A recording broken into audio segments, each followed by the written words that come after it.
Bom dia, pessoal. Gostaria de convidar você a tomar o seu assento para a gente dar início a mais uma escola metropolitana. Nossas crianças já podem descer, nossos adolescentes já podem ir para a sua sala. É convidar os adultos para tomarem seus lugares, para a gente ter início nossa penúltima aula dessa série, Lendo Apocalipse com Responsabilidade. Tem um tempo de oração aqui, agradecendo a Deus o cuidado dele constante com a gente. Recuperação do pastor Paulo, que estava aí perrengue essa semana, mas já está bem com a gente aí. Que bom, a gente se alegra aí de ver o cuidado de Deus constante para conosco. Deus eterno, obrigado, Pai, obrigado pelo seu cuidado, porque o Senhor é quem sustenta a nossa vida, a nossa saúde, as nossas emoções. Que o Senhor continue derramando graça e misericórdia sobre nós, nos dando sabedoria e discernimento para compreendermos o que o Senhor quer fazer em nós e através de nós, no nome de Jesus. Amém e amém. Graças a Deus. Queridos, a gente vai caminhando, então, para essa parte final, nossas últimas duas aulas do Apocalipse, lendo o Apocalipse com responsabilidade. Na semana passada, a gente trouxe aí uma perspectiva geral da nossa compreensão de toda aquela dinâmica do Apocalipse. Depois da gente ter falado sobre alguns personagens, semana passada a gente falou um pouquinho mais sobre essa nossa interpretação, daquilo não como algo físico e literal, mas como uma perspectiva simbólica e geral, não de uma batalha específica entre Deus e o mal, onde especificamente naquele momento Jesus irá vencer, mas simbolizando aquilo que inclusive nós já temos convicção que é a vitória de Jesus, aquele que voltará com as suas vestes manchadas de sangue, mas que já vem com as suas vestes manchadas de sangue, não por conta de uma batalha futura, mas por conta do sangue do Cordeiro que foi derramado no madeiro. E essa é a nossa certeza de que o Cordeiro está no trono e ele reina. É isso que nos dá essa convicção de esperança, porque o Senhor está no controle de todas as coisas, Ele é vitorioso, e é por isso que nós podemos afirmar com toda certeza que em Cristo nós também somos mais do que vencedores. Agora, na aula 7, penúltima aula, a gente já está chegando na última parte do Apocalipse, essa visão final, essa esperança concretizada, quando João olha para esse momento definitivo, tudo realizado e agora sendo plenamente consumado. Essa é a nossa esperança concretizada, Nossa aula aqui de número 7, e a gente vai seguindo já a parte final, ou o gran finale.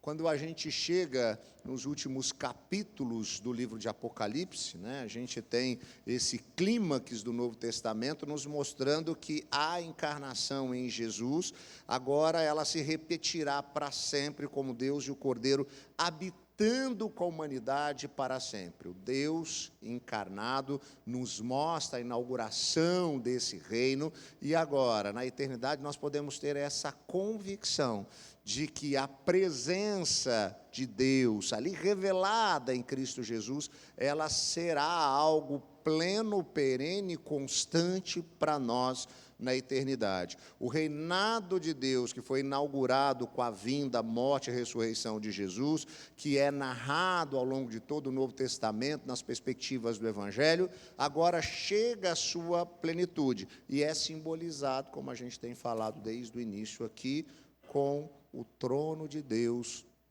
e o Cordeiro que está no trono. É interessante porque quando a gente chega aqui, então, ao final do Apocalipse, a gente pode perceber que, assim como todas as Escrituras, elas nos mostram uma sinergia, elas mostram uma harmonia entre os textos, isso também é perceptível aqui, porque nós percebemos referências a diversas profecias e textos antigos que agora eles são novamente trazidos de volta nessa perspectiva da consumação de todas as coisas. A visão final se baseia em alguns dos mais importantes textos sobre esperança da tradição judaica, muitos deles encontrados na última parte do livro de Isaías, também textos sobre o templo, sobre os sacerdotes e a esperança de um novo templo que é anunciada lá no livro do profeta Ezequiel. Olha só, a promessa da nova criação, ela é notoriamente encontrada ali em Isaías 65, 66. Olha o que a gente lê em Isaías e como isso vai se tornar evidente, palpável, tangível no final do Apocalipse. Pois vejam, criarei novos céus e nova terra, e as coisas passadas não serão lembradas, jamais virão à mente. Alegrem-se, porém, e regozijem-se para sempre no que eu vou criar, porque vou criar Jerusalém para regozijo, e o seu povo para alegria. Por Jerusalém me regozijarei, e em meu povo terei prazer. Nunca mais se ouvirão nela voz de pranto, choro e tristeza. Aquela antiga ordem vai ficar para trás. A tristeza, a dor, a morte, o caos, eles ficam para trás. A gente não lembra mais dessas dores, dessa tristeza. Por quê? Porque a gente vai experimentar a plenitude ao lado de Deus, o lugar de onde a gente nunca deveria ter saído. Essa é a promessa que é colocada ali por Isaías, e isso agora, cronologicamente, é percebido quando Apocalipse aponta que na consumação de tudo, nós vamos experimentar isso que o próprio Isaías tinha predito. Assim como os novos céus e a nova terra que vou criar serão duradouros diante de mim, declara o Senhor, assim serão duradouros descendentes de você, e o seu nome, de uma lua nova a outra, de um sábado a outro, toda a humanidade virá e se inclinará diante de mim. Esse cenário de todos se rendendo, de todas as tribos, povos e raças ao Senhor, é aquilo que também havia sido já lá atrás predito pelo profeta Isaías. A gente tem então aqui essa figura em destaque da Nova Jerusalém, da Jerusalém celestial, que é identificada como a noiva do Cordeiro. O povo de Deus, os fiéis que foram vitoriosos, aqueles que em Cristo foram feitos mais do que vencedores, eles compõem agora essa perspectiva, não de um templo físico para eles se reunirem, mas agora Deus e o Cordeiro, eles são o próprio templo. É nítido aqui o contraste com a Nova Jerusalém e a antiga Babilônia, que toda hora ia aparecendo no livro de Apocalipse. A Nova Jerusalém é a alternativa de Deus ao Império de Roma e às encarnações posteriores da Babilônia. A gente já falou aqui que João está ali escrevendo e apontando aquele antirreino, aquela estrutura contaminada pelo pecado, ali elucidada na forma do Império Romano, que perseguia discípulos e discípulas de Jesus, e ele vai trazendo essa imagem que é muito forte na cabeça dos primeiros leitores, e a gente já falou como essa perspectiva dessa antiga Babilônia, para a gente remete tudo aquilo que é contrário aos princípios, valores do reino de Deus, e agora há um contraponto a essa antiga Babilônia, esse universo que a gente vive instável, contaminado pelo pecado, de dor, sofrimento, caos, com a Nova Jerusalém, onde há a plenitude de Deus e a sua bondade.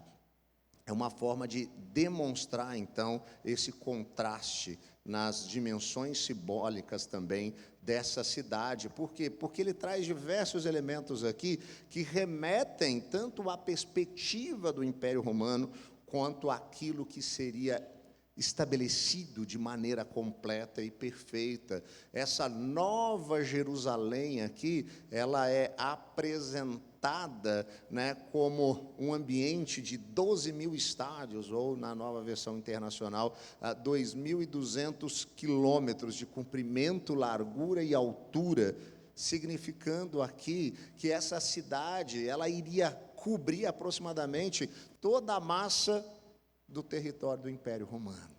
Então, tudo aquilo que era o reino da antiga Babilônia, tudo aquilo que era o reino daquele império vigente, que perseguia, que torturava, que matava discípulos e discípulas de Jesus, o que é a ideia aqui? A ideia não é de limitar a Nova Jerusalém em uma perspectiva de espaço. Pô, então, pastor, vai ser difícil entrar lá, porque se tem só 2.200 quilômetros, como é que a gente vai colocar tanta gente lá? Não vai caber, né? Será que vai caber todo mundo ao longo da história que se tornou discípulo de Jesus? Eles vão caber dentro dessa cidade? A ideia aqui não é uma limitação física da cidade, mas é mostrar que aquele espaço, aquele território, que era o território romano, que era considerado o maior território, o maior que podia se alcançar, isso aí é fichinha perto do que será a Nova Jerusalém. Você percebe como às vezes a gente usa esses elementos, a gente quer trazê-los em uma linguagem para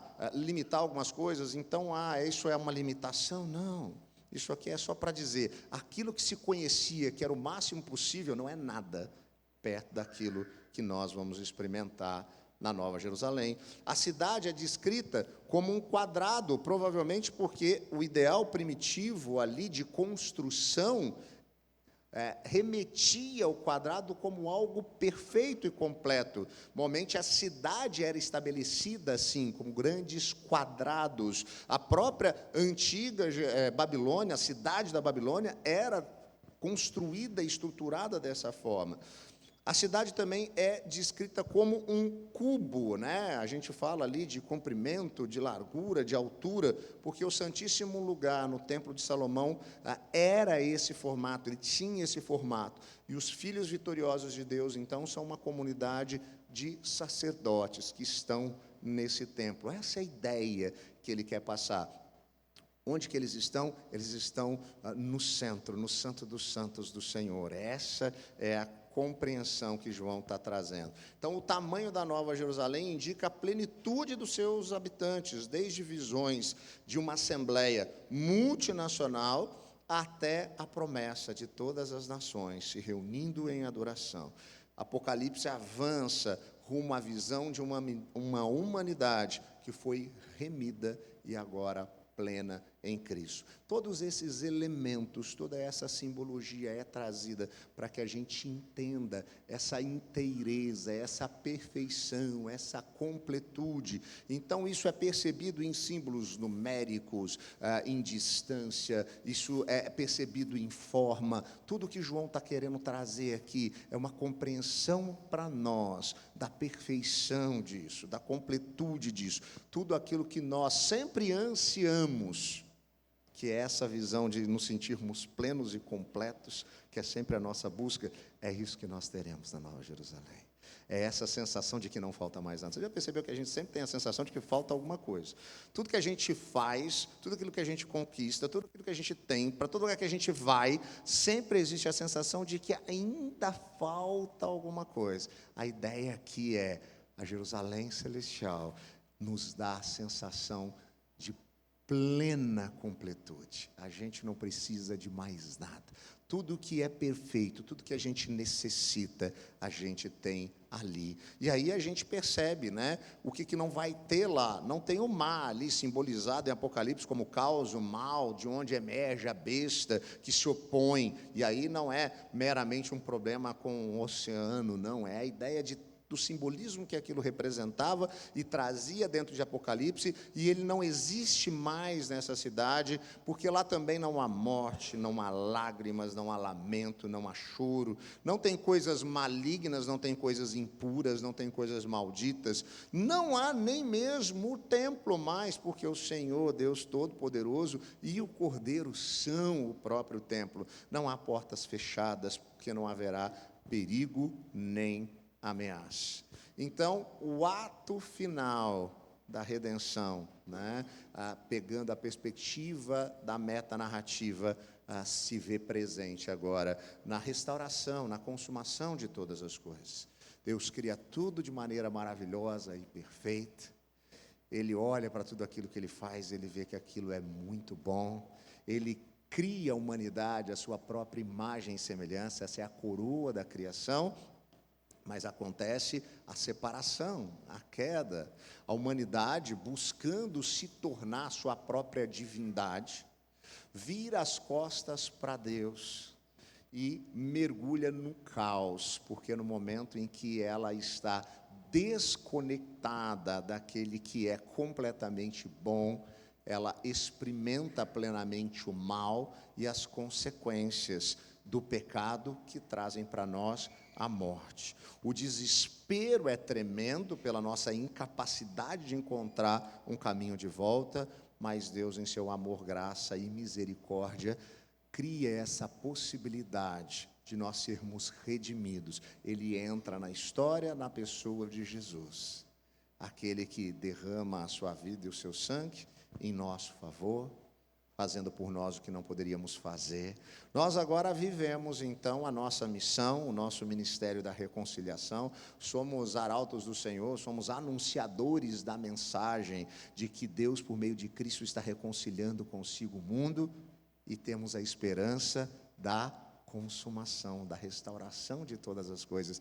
Apocalipse mostra, então, como que se completa esse cenário, como que se completa esse quadro, como que essa história, então, chega ao seu grande finale, uma perspectiva de restauração, daquilo que foi estabelecido pelo próprio Deus, estando efetivamente consumado. A visão aqui de um novo céu, uma nova terra, não significa a destruição ou substituição do mundo material, como muitas vezes a gente pensa, a aniquilação de tudo que existe aqui, mas a sua transformação, especialmente a transformação da existência humana dentro deste mundo material e a sua relação para com esse mundo material.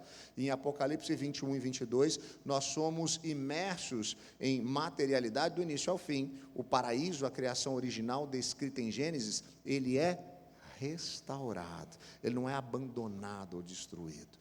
E essa é uma ideia, às vezes, equivocada que a gente tem, é que Deus, ele agora tem um novo plano e uma nova coisa para nós, né? Aquilo ali ficou destruído e foi apagado e ignorado. Não, Apocalipse fala para nós de restauração de toda a criação, da restauração da humanidade agora, que é redimida em Cristo Jesus, mas também fala de que tudo aquilo que foi criado experimenta também essa redenção, logo pode ser redimido. Essa é a restauração de todas as coisas.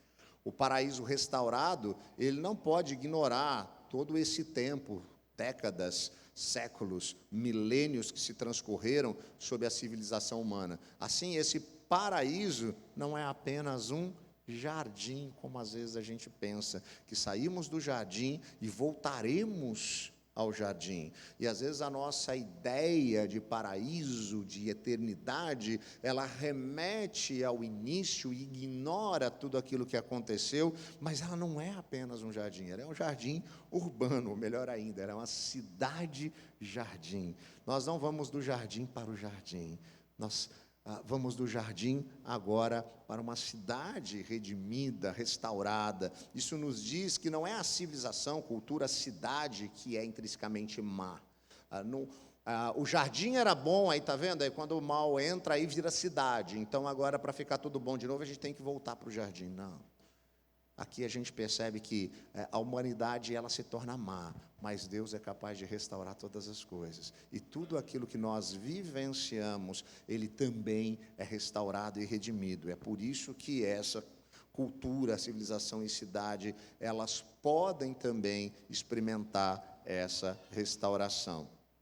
Richard Balkan, falando a respeito disso, diz que no princípio Deus plantou um jardim para abrigar a humanidade. No final, Ele lhes dará uma cidade. Na Nova Jerusalém, as bênçãos celestiais serão renovadas, mas ela é mais do que o paraíso reconquistado. Como cidade, ela atende ao desejo humano de construir na natureza um lugar terreno de cultura e comunidades humanas. Existe a perspectiva desse desenvolvimento da nossa humanidade, agora em uma perspectiva que o que difere não é vivermos de maneira totalmente alheia àquilo que a proposta e o desenvolvimento humano trouxeram. O que vai ser de diferente? É a ausência do mal e do pecado. Então, aquela ideia que eu sei, você cresceu acreditando que você ia ficar tocando harpa nas nuvens, você vai ter que rever. Não é disso que a Bíblia está falando. Ela está falando da gente viver, sim, no desenvolvimento da nossa vida de maneira plena, com aquilo que a humanidade vive no seu desenvolvimento. A questão é viver isso sem a presença do mal e do pecado e do caos e da dor e do sofrimento e da morte. Você consegue imaginar o quão maravilhoso é esse banquete? O quão perfeito é esse lugar apontado e apresentado aqui por João? Ele não é algo que difere de nós no sentido da sua perspectiva de construção. O que ele difere de nós é que nós conhecemos, e tudo que nós conhecemos é contaminado pelo pecado. E ele apresenta algo que vai além disso. A Nova Jerusalém, então, é contrária, é a antítese da Babilônia. A Babilônia é a grande prostituta, a besta, infestada de demônios, homicidas. Ela é uma cultura de morte. A gente viu Apocalipse apresentando isso o tempo inteiro. Por isso que a gente acha que Apocalipse às vezes é um filme de terror, não é? Porque a gente tem medo daquilo ali, mas é a nossa realidade. Não tem nada de diferente ali daquilo que a humanidade tem enfrentado ao longo de toda a história. Agora, Jerusalém, a Nova Jerusalém, é a noiva do Cordeiro, plena na presença de Deus. Ela oferece cura, lá não há dor, não há lágrimas, nem morte, é uma cultura de vida. É por isso que constantemente, quando nós estamos aqui trazendo princípios a respeito da Bíblia aplicados à nossa vida, a gente fala da importância de termos esperança, olhos fitos na eternidade. Por quê? Porque quando os nossos olhos se fecharem para essa realidade da história e se abrirem para a realidade da eternidade da Nova Jerusalém, não haverá mais choro, nem dor, nem tristeza, nem lágrima. Essa ordem aqui, ela se tornará antiga, defasada, terá passado, não vai ter mais pecado, então não tem a consequência do pecado, que é a morte, que é a dor, que é o sofrimento. Se farão novas todas as coisas, é uma nova perspectiva, um novo entendimento. É por isso que o nosso coração anseia, se alegra. Por quê? Porque o nosso coração foi criado para aquilo que é efêmero, passageiro, para esse mundo contaminado pelo pecado? Não. Nós fomos criados por um Deus eterno, que nos cria para a eternidade. Nós fomos criados para a eternidade. É por isso que o autor de Eclesiastes vai dizer que o nosso coração anseia pela eternidade. Ele deseja isso. Às vezes a gente não entende muito bem a saudade daquele lugar que parece que a gente não esteve, sabe? É algo que às vezes não entra na nossa cabeça, mas a gente fica com aquela falta, com aquele vazio, com aquele buraco, está faltando alguma coisa. É o anseio por esse lugar pleno. E é isso que Apocalipse está trazendo para a gente. Por isso que nós temos tanta esperança. É isso que João está querendo trazer para aquelas pessoas que estão sofrendo, estão sendo perseguidas, estão sendo torturadas, estão sendo mortas. Olha só, a gente pode passar por isso, sabe por quê? Porque existe esperança. O fim é o começo. Nós podemos ter a expectativa de vivermos a real plenitude de Deus, aquilo que nós fomos criados efetivamente para experimentar. No mundo por vir, a separação entre o céu e a terra, a realidade, a habitação de Deus e a nossa, é removida. Porque a gente usa hoje em dia essa separação, né? A gente ora, Pai Nosso que estás nos céus, né? E a gente apresenta para as nossas crianças assim, o Papai do céu, porque a gente tem uma realidade que era uma realidade separada. Nós vivemos uma realidade terrena, e Deus e a sua estrutura perfeita, ela está em um outro planisfério, ela está no céu. Então a gente vive essa dicotomia. Agora, o que acontece na Nova Jerusalém? Não tem mais essa separação. Não tem o reino da terra e o reino dos céus. Existe plenamente o reino de Deus estabelecido. A nossa realidade de experimentar isso.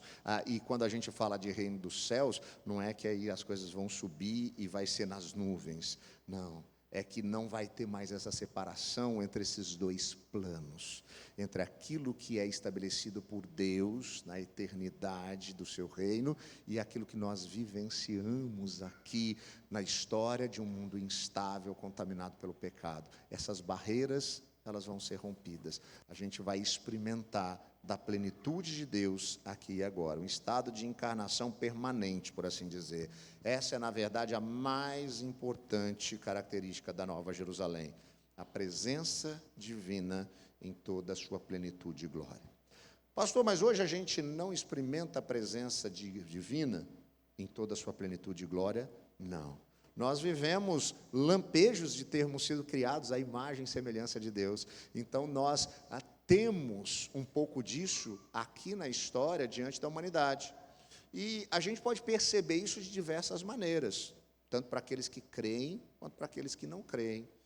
O simples fato de nós acordarmos pela manhã e podermos contemplar a beleza da criação, independente daquilo que você crê ou que você não crê, é uma prova dessa criação de Deus e de lampejos de termos sido criados à sua imagem, que nos faz experimentar aquilo que é bom. Coisas boas acontecem com todas as pessoas? Sim. Mas mesmo para a pessoa que não quer saber de Deus? Sim.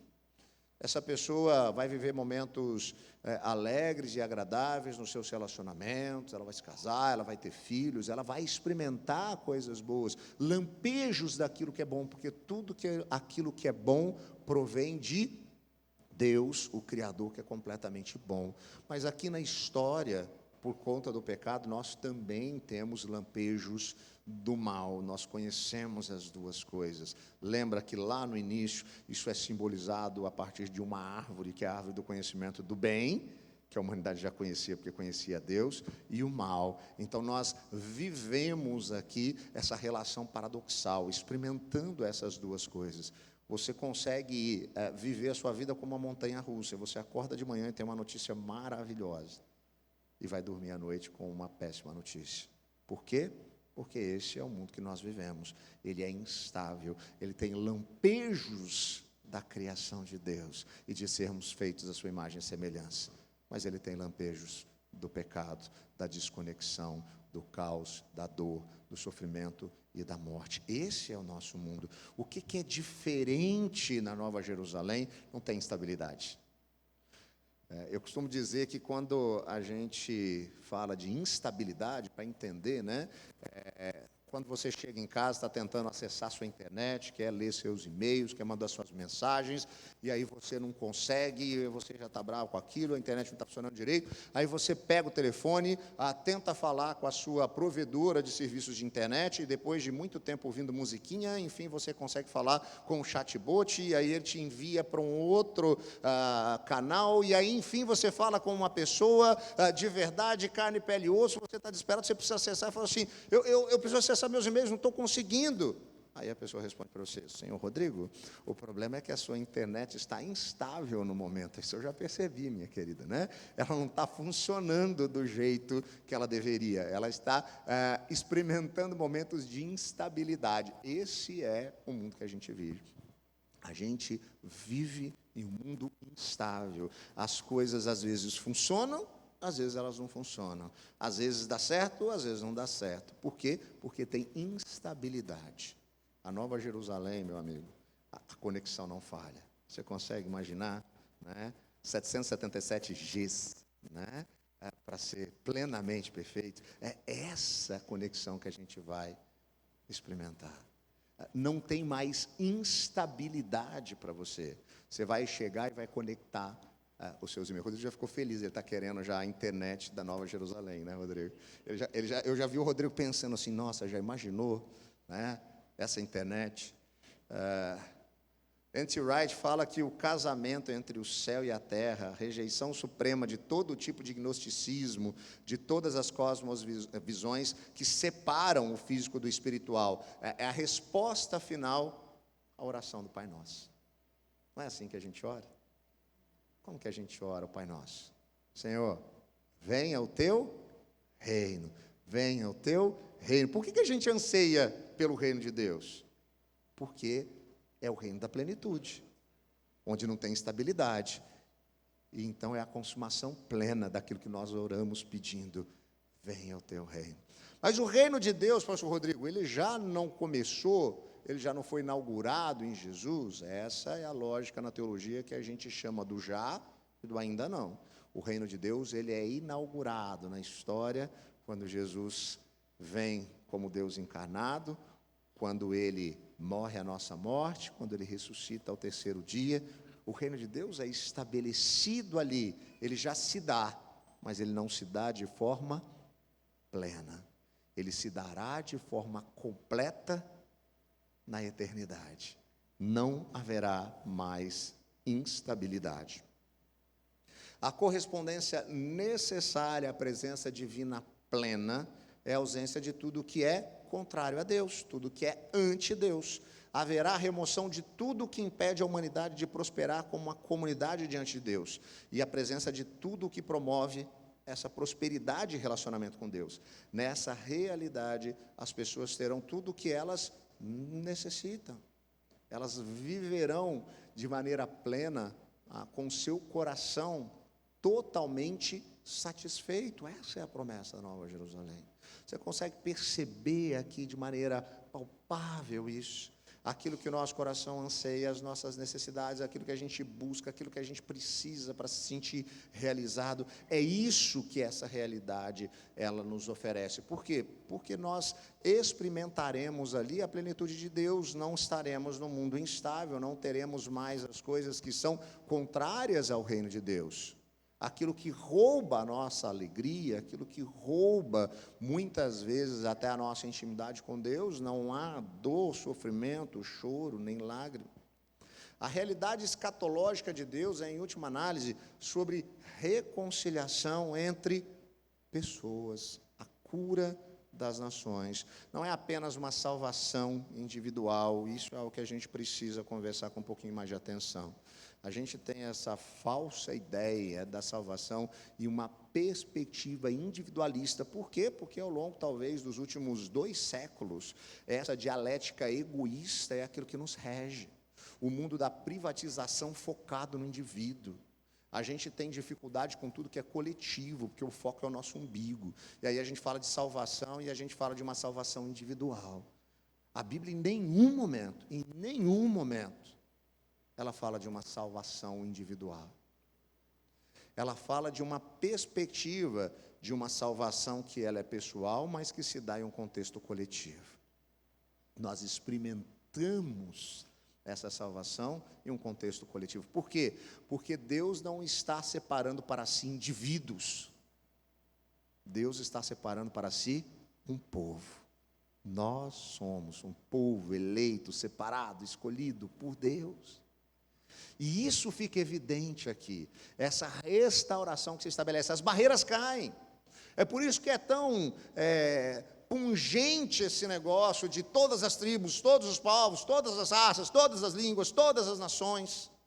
Por quê? Porque quebra tudo aquilo que separa, tudo aquilo que nos faz indivíduos autônomos, tudo aquilo que nos separa uns dos outros. Nós agora somos chamados como um só povo. É por isso que o Novo Testamento traz tantas figuras que remetem a isso. É por isso que Paulo vai dizer que nós somos um mesmo corpo, cujo cabeça é Cristo. Olha só, qual que é o objetivo aqui? Mostrar para nós essa inter-relação. E é isso que de maneira plena se dá aqui. Por quê? Qual é a dificuldade que nós temos com gente, com pessoas? Que a gente não se sente plenamente conectados a elas e a gente acaba tendo essas separações. Tudo isso é fruto de algo que aponta para a nossa condição. Aquilo que nos separa do nosso irmão, do nosso próximo, o que é? É o pecado. Porque quando o pecado entra na história da humanidade, onde as coisas são afetadas? O relacionamento do ser humano com Deus, com ele mesmo e com o próximo. As nossas relações são afetadas. É por isso que muitas vezes as pessoas não querem participar do ambiente da igreja, onde o povo de Deus está reunido. Por quê? Porque ela teve dificuldades, ou ela sofreu com alguma situação que na memória dela, que na cabeça dela, são coisas negativas, porque ela está atrelando aquilo ali a uma situação que às vezes remete a uma pessoa específica, uma ação específica, a um momento específico, e ela ignora o todo por conta daquilo. Isso vai ser curado. É isso que nós temos aqui. Isso vai ser curado.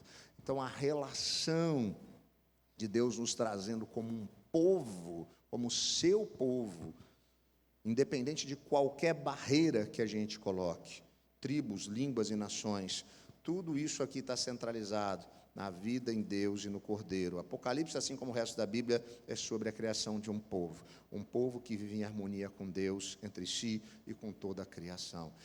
É sensacional como Deus faz isso, Ele vai mostrando isso, né? A gente tem próprio estabelecimento no Antigo Testamento, né, do povo de Deus, não como algo definitivo, como Deus fechando a casinha e dizendo, olha, isso aqui é meu povo e o resto não presta. Não é isso. Deus, Ele age no povo de Israel, mas Ele continua agindo em todos os povos. Ele realiza o êxodo em Israel e Ele liberta Israel, mas Ele realiza o êxodo e liberta outros povos, porque Ele é Deus, é Ele que faz. Aquilo não é um fim em si, aquilo é uma amostra, aquilo é uma maquete, aquilo é um trailer, que Ele está apontando para aquilo que Ele fará de maneira plena, que é reunir para si um povo, separar para si um povo, e esse povo vai experimentar isso na Nova Jerusalém.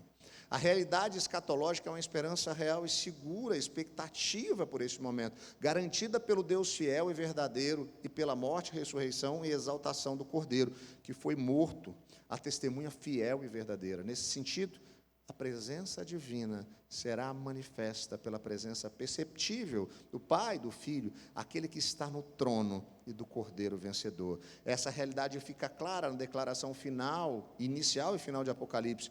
O alfa e o ômega no início, claramente apontando para Deus, mas quando o leitor chega aqui, no epílogo, o alfa e o ômega aponta para o nosso Senhor Jesus. Ele é o início e o fim de todas as coisas.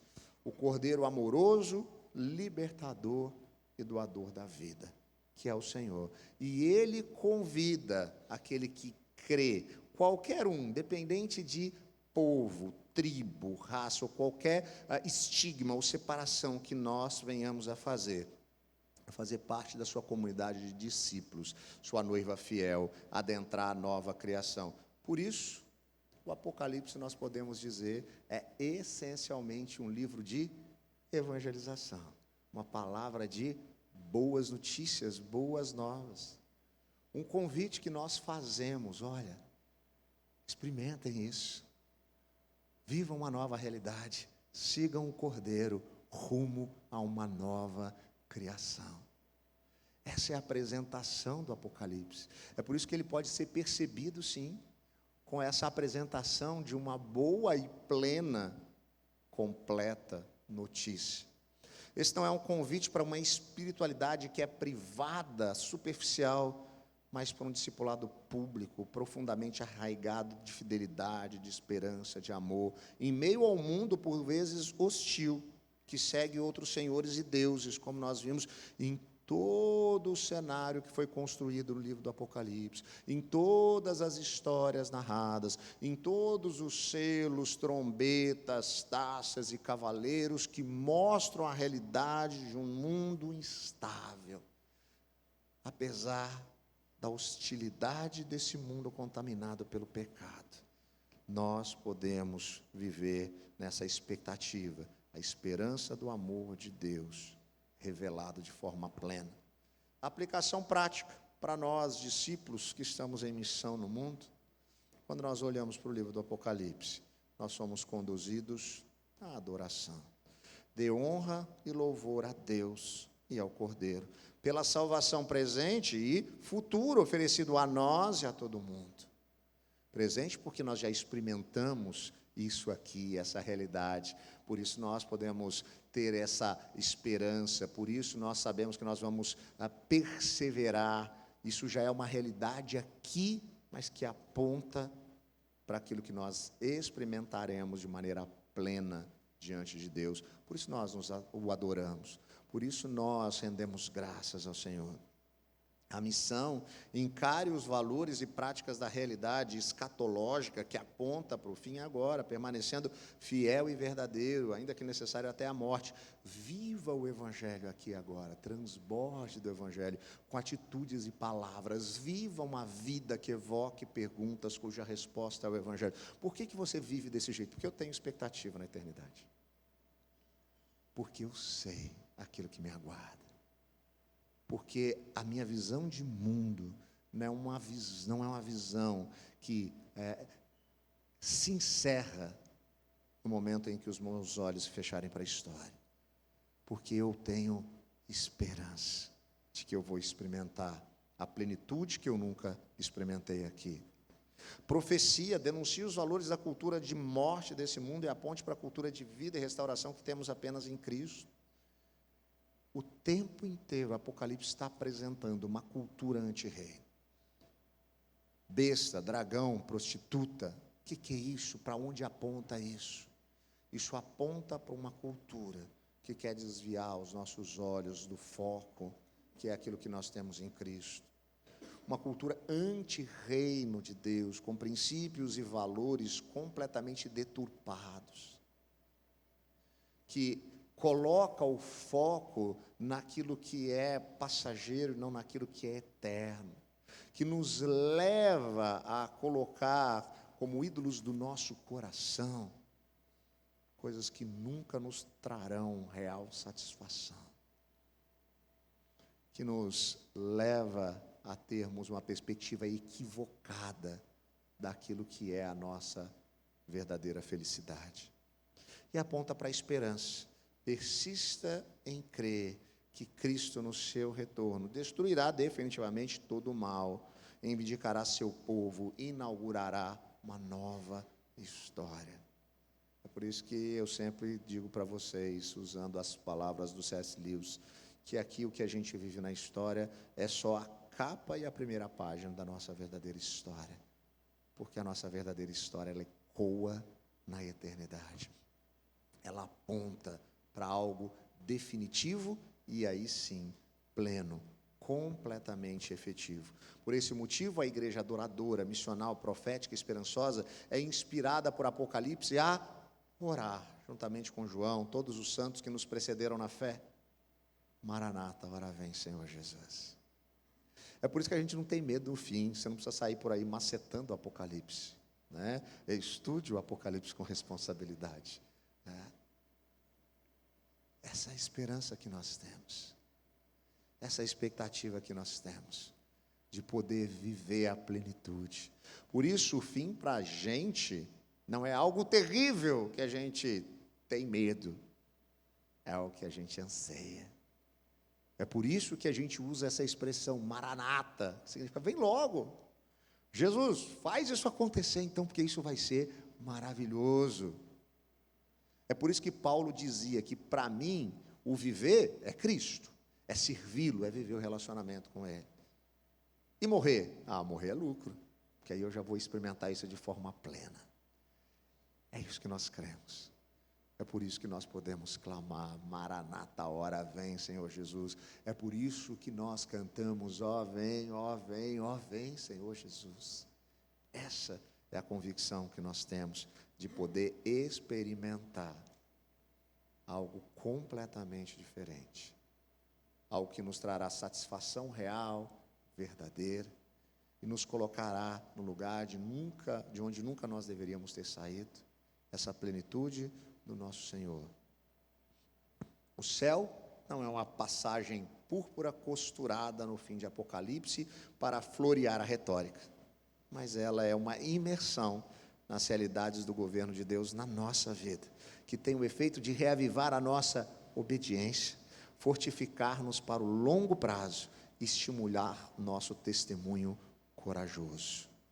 Quando o Apocalipse aponta para a gente o céu, a Nova Jerusalém, a realidade celestial, a plenitude ao lado de Deus, isso não é só um conto de fadas bonito, isso é algo que tem um efeito prático em nós, nos ajuda a viver um relacionamento mais efetivo com Deus, de obediência, nos fortalece em meio às lutas, às adversidades, os problemas, o caos do mundo instável que a gente vive, e estimula o nosso testemunho corajoso e uma cultura anti-reino, porque a gente olha para a cultura e a gente pode viver contraculturalmente, porque aquilo que nos rege não são os princípios e valores de uma cultura que coloca em perspectivas equivocadas o que é o sucesso, o que é a alegria, o que é o prazer, mas uma compreensão daquilo que Deus oferece para nós, que de fato é o real prazer e a real alegria, a plenitude que nós podemos experimentar por parte dele. Esse é o Cordeiro que está no trono. Essa é a certeza que nós temos. É isso que o Apocalipse aponta. O Cordeiro está no trono. As batalhas nele já foram vencidas. Nele se fazem novas todas as coisas. Por causa dele nós podemos ter esperança. O anseio que nós temos pela eternidade, enfim, será saciado. Na Nova Jerusalém, nós viveremos a plenitude de Deus. Ele será o nosso templo e nós experimentaremos um lugar onde não haverá mais dor, nem choro, nem tristeza, nem lágrima, nem luto, porque a antiga ordem terá passado. Se farão, e definitivamente se farão, novas todas as coisas. Que essa seja a nossa compreensão do Apocalipse, que você possa ter isso ressignificado na sua mente e no seu coração. E todas as vezes que nós lermos esse livro, que nós pensarmos nesse livro, a nossa reação não seja de medo, susto ou preocupações. A nossa reação seja de alegria plena e de esperança, porque nós sabemos que em Cristo somos mais do que vencedores. O Cordeiro está assentado no trono. Ele reina, é Ele que tem as rédeas que regem o universo. Eu e você agora podemos experimentar, então, paz, que excede todo entendimento e toda razão. Nós já sabemos quem venceu. O Cordeiro está no trono. Amém? Semana que vem nós temos então nosso último encontro aqui da nossa escola metropolitana sobre o livro de Apocalipse e do ano de 2024. A gente teve aí algumas mudanças na nossa estrutura desde agosto para cá. Tivemos um tempo especial ali de caminhada, né, com a nossa teologia do pacto. Agora, lendo um pouquinho mais de Apocalipse com responsabilidade. Semana que vem, última aula, então você já sabe, né? Tem um coreano olhando para você, para ter certeza que você estará aqui. A gente agradece mais uma vez aí o empenho do pastor Paulo, né, por estabelecer aí a nossa escola metropolitana, todos os seus princípios. Paulo tem cuidado do ensino da nossa igreja com muito zelo e, independente dele estar ou não aqui na frente falando, até quando ele não tem voz, né, o que ecoa é aquilo que Deus tem colocado no coração dele, a partir dessa perspectiva de ver uma comunidade que tem raízes profundas na sua compreensão teológica e que Deus continue usando a nossa escola metropolitana no ano que vem, também nessa mesma perspectiva, para que todos nós possamos crescer dessa maneira rumo à maturidade que Deus tem para nós. Vamos orar mais uma vez. Deus eterno, obrigado por esse tempo, obrigado por que o Senhor tem nos instruído, tem nos direcionado. Obrigado, Deus, porque o Senhor é aquele que enche o nosso coração de esperança, que isso possa se materializar no nosso dia a dia, ó Pai, em convicções contundentes, e um testemunho ousado e corajoso, e uma paz que excede todo entendimento. Nós oramos pedindo que o Senhor seja conosco no culto de hoje, pessoas sejam impactadas pela Tua palavra, pelas verdades do Evangelho, que nós possamos Te adorar com alegria. Nós oramos em nome de Jesus. Amém e amém. Graças a Deus, Deus te abençoe. Como você já sabe, nesse período, nosso bazar ali fica aberto. Caminhando aí para o final do ano, a nossa ideia é que você possa aí aproveitar isso. A gente vai ter depois uma fechada para balanço, então aproveite, né, esses dias aí para você também adquirir qualquer coisa, sabendo que tudo que nós adquirimos ali, 100% desses recursos vão para os esforços missionários da nossa igreja. Que Deus te abençoe, que você possa ter um tempo especial aí no café da manhã, se alegrando com o povo de Deus.